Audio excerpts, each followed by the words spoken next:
right, going live. Going live in three, two. Hi everyone. We're going to wait a few minutes for everyone else to trickle in. I'm really excited about today's session. We're going to be going over mistakes creators make when working with brands. We have a lot of information packed in here for you guys. Me talking about three different topics and mistakes that maybe you're making when you're working with brands. If you don't know who I am, hi, I'm Claire or at ClaireLiz underscore on TikTok and on Instagram. I'm a social media strategist and creator coach. I post tips daily on TikTok on how you can monetize as a creator and make this your full time job. I've been doing social media full time for a year now, but I've been in the space for a few years and have grown my own following, and now I'm helping other creators do the same. So we're just gonna kind of like wait a few seconds, I guess, until everyone can file in, but super excited for everyone to be here, and make sure that you're asking questions in the chat throughout the presentation. If I like you want clarification on something, or you want to talk me to like talk about something, or you just have like a random question that you want answer, we're doing a Q&A at the very end. But as I'm going through the topics, if you have a question related to something that I just said, like feel free to ask it and we'll answer all your questions. And at the Q&A at the end, it's going to be very informational for you guys. I know in the Discord, people are even asking questions in my general chat, so feel free to hop over there as well in case you don't have the opportunity to ask your question, or like you don't get answered during this call or something. You can hop over there, and I'm really active on it, and I'm answering lots of questions all the time. We might as well get started with the presentation now, and everyone else can just trickle in a little later. We're going to be talking about the three different mistakes that creators make when they start working with brands. So you've built up a small little following, and you feel like you're ready to take that next step, start monetizing your page. You have an audience that's very engaged in your content, and so you want to start working with brands, but you don't really know where to start. I'm going to try to break down as best as I can the mistakes to avoid and what to do instead in order to get brands' attention and start doing brand deals. Go to the next slide. All right. So for an overview for this presentation, we're going to be going over like three different topics. So the first is waiting, the second is free product, and the third one I'm going to talk about diversifying your income, so outside of brand deals, which I think all these topics are like really important when you're thinking about just being a full-time creator. So we'll go into waiting now. So the biggest mistake I feel like a lot of creators make when they want to start working with brands is waiting for the brands to reach out to you. And when you're just starting out as a creator, and if you haven't done any like brand deals in the past, haven't done any like gifted collabs even or something, these brands don't know that you're actively trying to work with them. And so when they're looking at your page, they might think, oh, this person has great content, but I don't know if they're like serious about monetizing or if they would be open to a collaboration. Or a lot of the times people don't have their emails in their bio. Such an important thing that I'm always talking to my clients on for one-on-one sessions. It's always like, I always start out the session with, you need to add your email to your bio. And especially on Instagram, a lot of people think since on mobile view of Instagram, you can add an email button. People think, oh, that's enough. It's not, because a lot of social media managers, they're actually looking for you guys like creators on their laptops, like as we all do our work mostly on our laptops. And that email button for Instagram isn't available on desktop. So if they can't figure out your email in the first 30 seconds of looking at your page, they're just going to move on to the next creator, because it just is kind of like unprofessional, I guess, and they're not going to DM you asking you for your email unless you're like an Addison Rae or something. That's like such an easy way to just get more brands into your inbox. But you should also be waiting, or like you should also be actively reaching out to these brands, the brands that you want to partner with, brands that you've organically put into your content. I'm going to go through like three different ways that you can do this. So if you're waiting, like I kind of talked about it before, but if you have like no existing brand deals, then a brand isn't going to know that you're wanting to work with them, or even organically posting about like content. Like let's say I want to work with Laneige and I like love using this lip mask, and I organically make content, just like showing like a get ready with me, just featuring it in my content and then tagging them in that content and like a TikTok post or even like an Instagram in feed or something, or even on your stories. That's gonna get brands to start to notice you and recognize that like you're interested in like working with them with their product because you really like their product. So I'd recommend any like bigger brands to work with, starting to tag them just organically in your content. Also sending out pitches daily in the Discord. I do have like an email and DM pitch script for you guys that like you can purchase, and it really helps you just kind of have an outline of these brands, because a lot of people it's just like very daunting. It's like over email, like, I don't know what to say. And basically you want to be like introducing yourself, you want to be linking all your social media channels, but something I see a lot of creators not doing is what you can provide for them, because giving the brand a spiel about you and how much you love like their Laneige lip mask is great, but like what are you going to provide for them? Like what value are you going to provide, especially when you're talking about getting paid? A brand isn't going to pay you like $500 for a TikTok if they don't know any of your previous work. They don't know like what you can provide, if you've like had a discount code before and gotten a lot of conversions on it.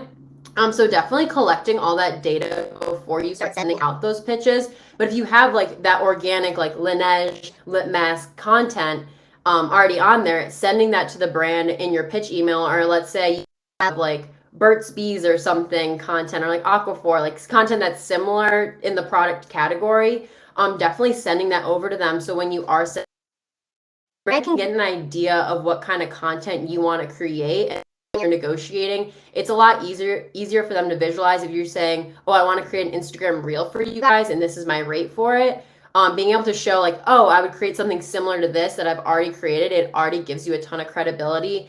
And then if you have those like discount code links, like if you have like a link in bio, if you're using a Beacon or a Stix or a Linktree, usually they'll have analytics, where then you can see how many people are clicking on that link in bio. And so throwing that into your pitch as well. Like I worked with Laneige and I had this discount code, and with my one organic Instagram reel, I had like 30 people click on that link and go to their site, because that's the brand's end goal. They just want you to get people onto their site and ideally buy product.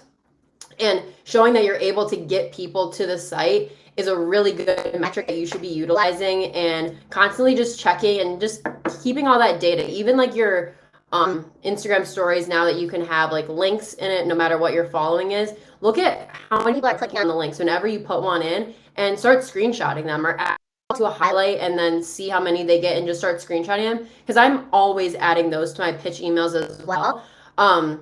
So I would definitely recommend just starting to like reach out to different brands every single day, finding different ones like on websites, email lists, like in the Discord that you can check out. And they're more like fashion, beauty, accessory, like some food and home based brands, but you can honestly find like pretty much any brand's like PR email on their websites if you just scroll all the way down to the bottom. Or if you can't find it, you can always just DM the brand and ask. A lot of the time, that's what I do if I don't know the PR email. I'm like, hey, I'm like, I'll send like a smaller version of my pitch and be like, I'm so excited to like, I would love to work with you. Like, I love your product. This is what I can provide for you. Can you send me the PR email to send my detailed pitch to? And usually they'll respond with like the actual email, which is great because then you get a direct contact. Because on brands' websites, it's usually like just the general PR email, which then has to get forwarded to someone else, or sometimes it also works. And then, like I said earlier, having your email in your bio is so important to get those brands to start reaching out to you if you are still a little nervous about sending out your pitch, which you shouldn't be. Like when I first started my journey, I would send 10 pitches to brands every single day, which I'm not saying you need to be that excessive, but it was just to get myself out there and my name out there. And I'm gonna tell you, like 90% of them never replied, and then like 5% of them said no, and then the other 5 were like, yeah, like we can do like a gifted collaboration, which I'll talk about gifted collaborations like in the next slide here. But definitely just putting yourself out there, because like the worst the brand's gonna say is no or not respond. And although it stings a little bit, it's like you put yourself out and like you made an effort, and then later down the line, if you do end up like growing even more or like starting to work with other brands, reaching back out so that they can see, oh, you reached out to us before we said no, but you've grown so much and you're still thinking about us that you actually want to work with us. They're more likely to want to work with you later down the line if you just put yourself out there. Hey Claire, we got a great question from the audience. All Cody right. said, "How do you determine your pricing for brands, and what do you do if your ad flops?" So as for pricing with brands, it's very subjective to everyone, and there's a lot of factors that go into pricing. Maybe we can do like another like one of these sessions only about pricing because there's so much that goes into it. But just like a quick overview of like your base rate. So I'm not talking about like usage rights or whitelisting, or any of the other things that increase that rate. But there's a website called hashtag paid, and they have a really good chart that kind of breaks down for a story, a photo, and then a video on Instagram or TikTok how many followers you have and then how much you should be charging. I think it's a really good representation of like how much you should be charging when you're just starting out. And I definitely use that like chart as well. I can also send, I'll post it into the Discord after this, the chart, because it's just really helpful at just determining your rates. And then what to do if your ad flops. This like happens a lot more than you'd think. And what you don't realize is a lot of brands put Spark ads behind this like ad content. So like if I'm posting an ad for Laneige, usually they'll ask me for my like TikTok. It's like an advertisement code that every video will have it. And you send them that code and they put money behind that video in order to push it out. And that happens a lot of the time because a brand's going to get better conversions from like me talking about Laneige than the brand posting a video and talking about Laneige. So that's called whitelisting. And that's usually what happens in a lot of ads to make sure they don't really flop because they just don't perform as well. Because people can tell that there's ads, and social media platforms are doing more like they'll have like sponsored posts in it, and like it's harder to hide it now. But I definitely wouldn't let it like discourage you because brands usually are expecting it to not perform as well as your normal content because it's not your normal content, it's a sponsored post. And through you like creating that content for them, ideally they would want to like repurpose it on their organic channels or like do social media ads with it or like email marketing or like there's a ton of different avenues for them to use your content with like in a collaboration if you like sign those rights on like properly negotiate it. So I think more out of it, they're just looking for that content for them to use themselves. And they're definitely like it's definitely happened, and like I mean it's happened to me too, where I post an ad and it like completely flops, like does terrible in comparison to my other content. But you can't really let it like get you down that much. And usually quality content that the brand really likes, they'll put Spark ads behind it and they'll boost it, and then sometimes you get followers from it. So I wouldn't let it discourage you. All right, so now we're going to talk about another big mistake slash misconception that people do when they start working with brands, which is free product exchange for content. So a lot of people, especially even when I started out, when I was reaching out to those 10 brands a day, they were all for gifted collaborations because I wanted to build up my portfolio. And I think a lot of people, when they first start, especially with the industry, how much it's grown, it's definitely possible for your first ever brand deal to be paid. But being very realistic and honest with you guys, it's probably not going to be because you need to build that portfolio and that experience to show other brands why you should be paid, which is kind of what I was talking about earlier, like in your pitch emails, having those examples of previous content, having analytics from your previous posts or organic posts that perform really well. You want to build up this portfolio and put it all into your media kit and into your pitch. And a lot of that has to do with doing like free product stuff. But I would say if you are accepting free product, that it is like worth your value. So looking at like this hashtag paid charts, now everyone will know what their like base rates are and how much they should be charging.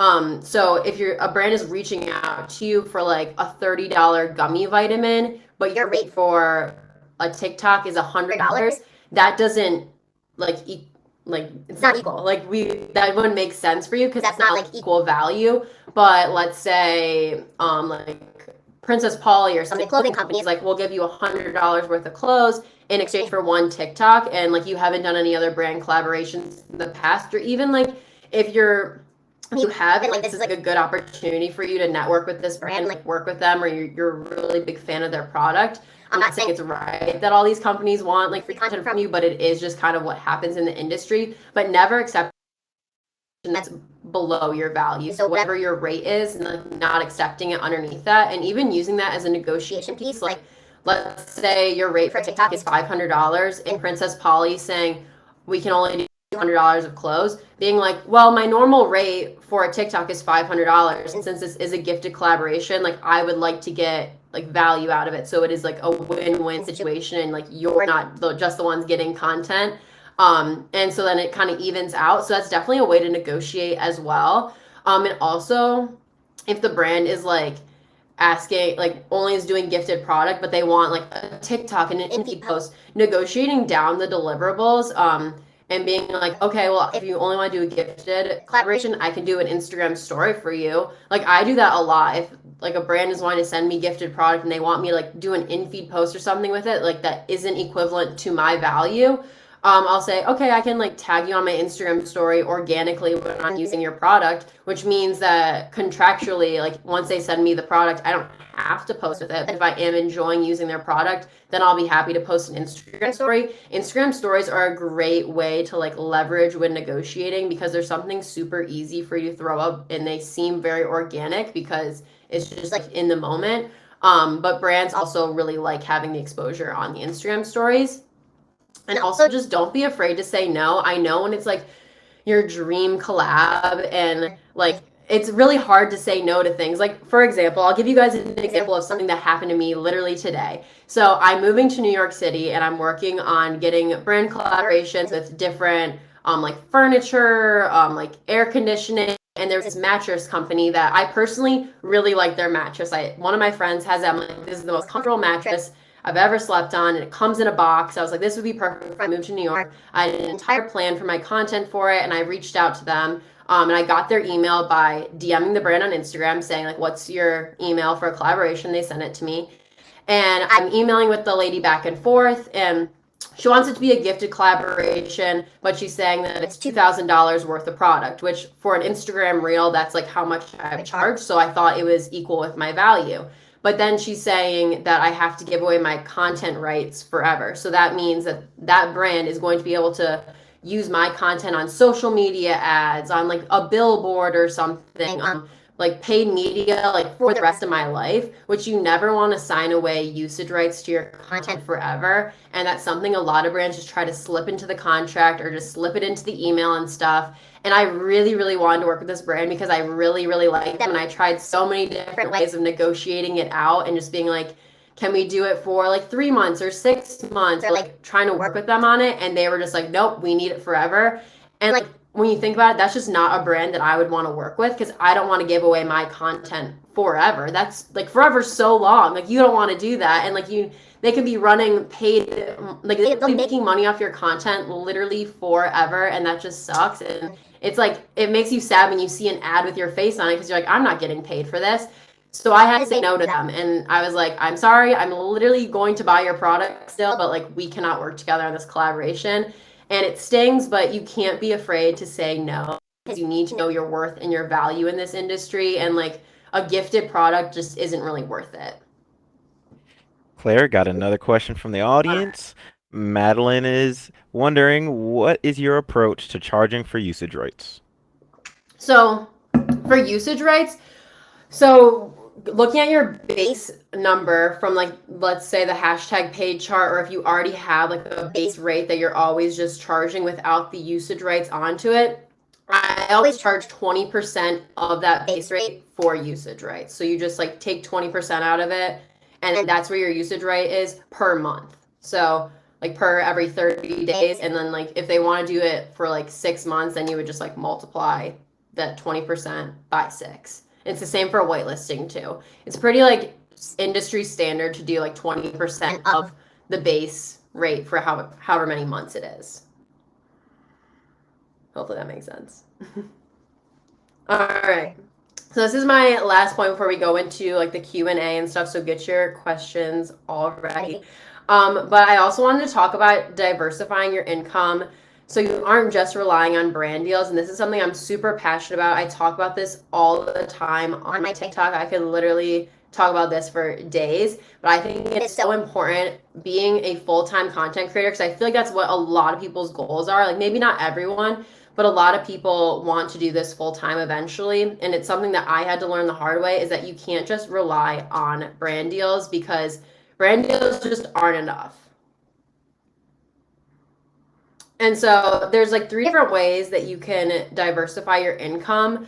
And the reason why I'm saying like brand deals aren't enough is, and I talked about this in the Discord. Actually today I did like a whole like answer to it. It was pretty long, so if you want to go and read that as well after this. But brands have different budgets throughout the year, and I noticed this because when I went full time in May of 2021, and from May till December like brand deals are coming in like pretty consistently, especially in October, November, December, because think about it, Black Friday, Christmas shopping, holiday shopping, it's a huge season for buying. And so brands have a lot more budget to spend on different campaigns. They have a ton of different like brand opportunities going on. Like even UGC is like going crazy during that time. And kind of leading up to that in the summer, people are getting ready, especially with the summer. Like people want to like are happy, they're excited, they want to like freshen up their wardrobe and stuff. So brand deals are definitely a lot more from May on. And so I went full time and I was like, oh, this is great. I was like making way more than my goals for the month. I was like, oh my God, this is awesome. And then January hit, and January, February, March, even into April are when brands are allocating budget for the entire year.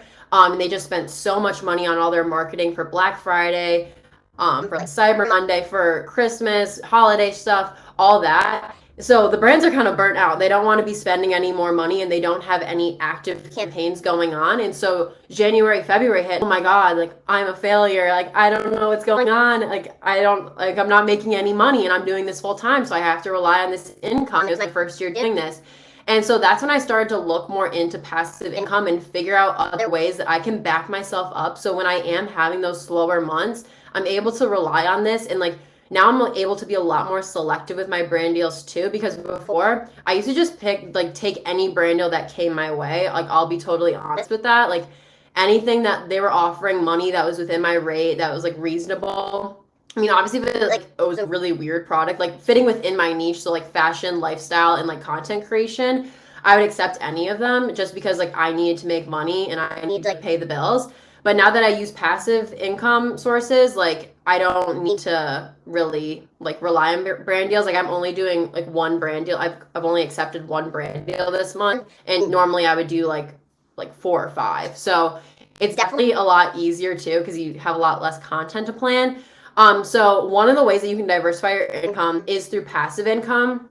And so that is through like selling some sort of like product that will help out your audience. So it depends kind of on your niche. So if you're like a fashion creator on TikTok or something, offering different like styling sessions with creators, like having some sort of guide on how to like dress for your body type. If you're like a sustainable fashion creator, like showing different like your favorite sustainable brands and having like affiliate links sharing like what products you like.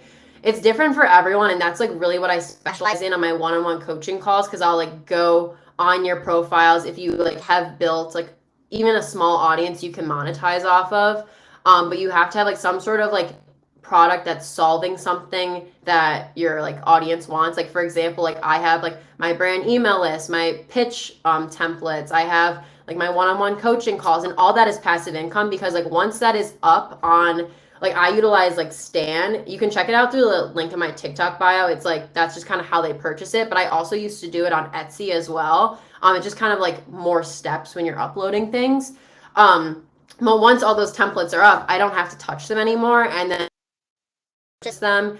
Then I obviously will update them probably like every few months just with like new information and stuff.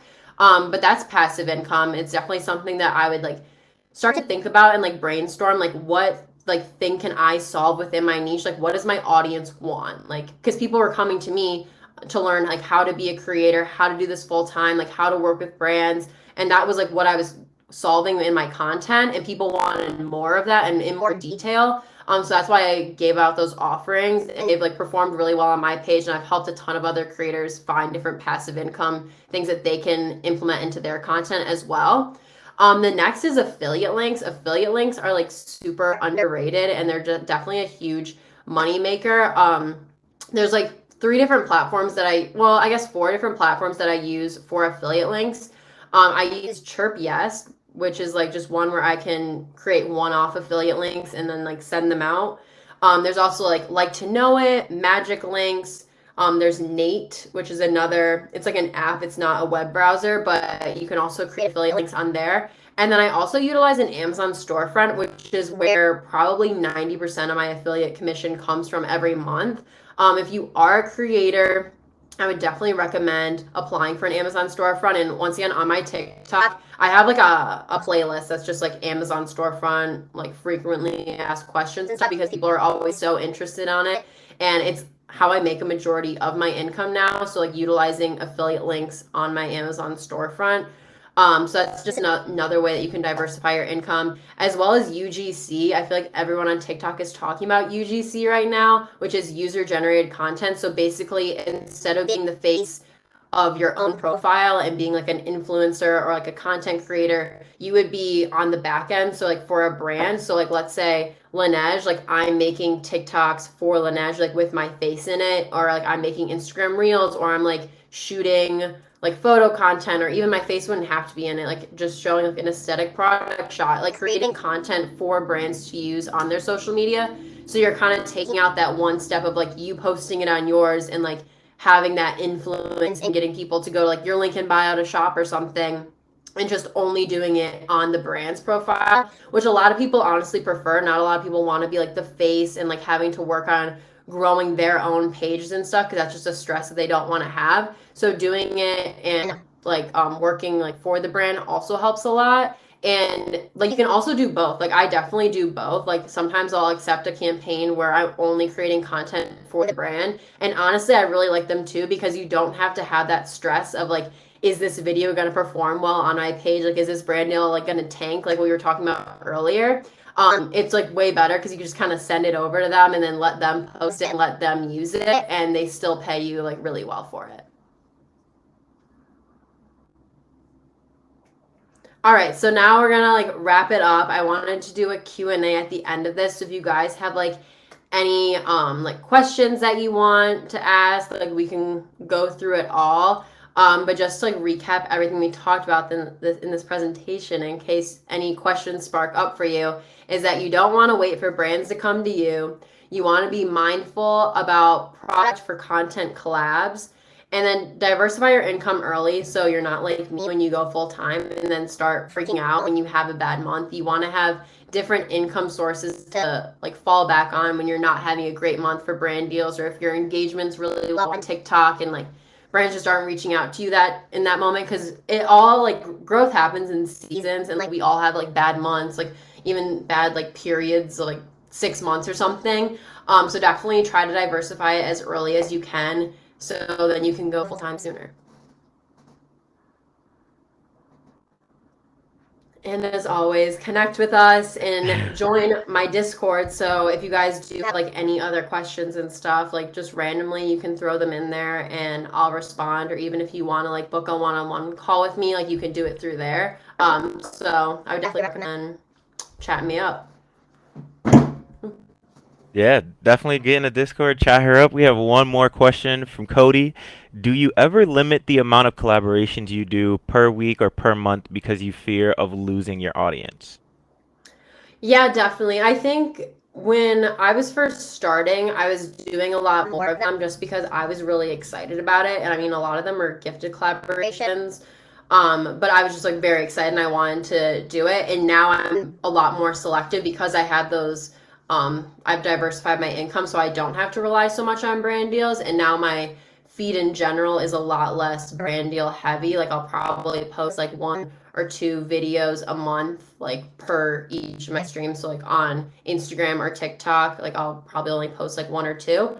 which I think is a really good balance at keeping my audience engaged and like having them feel like my ad content is a lot more organic because they're not really expecting it. If you're posting an ad like every single week, I think that is almost too repetitive. And honestly, you're probably gonna burn yourself out too because doing ad content is like it's a lot because you have to be sending it back and forth with the brand. They have to approve it. If they have edits, you usually have to refilm the entire thing. Like you can't. It's not just like a small edit. And I know like especially during like the Black Friday season, I accepted like way too many brand collaborations, and I was like so stressed out.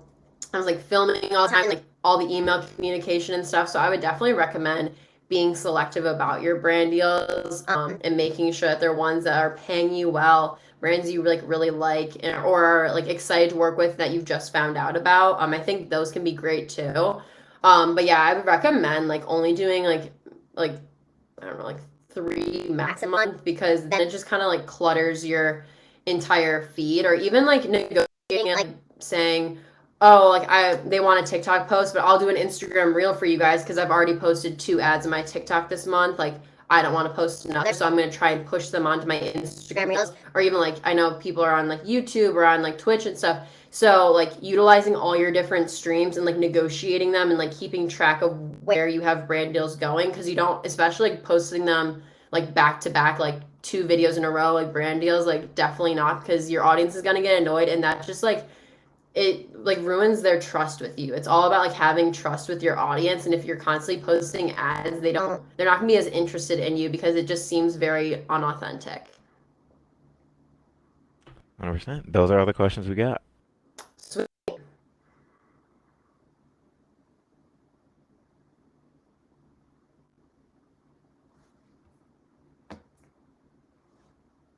All right. Well, I hope everyone has a good rest of your day. As always, feel free to ask me any questions in the Discord that you have. I'll be available. I'll always be there.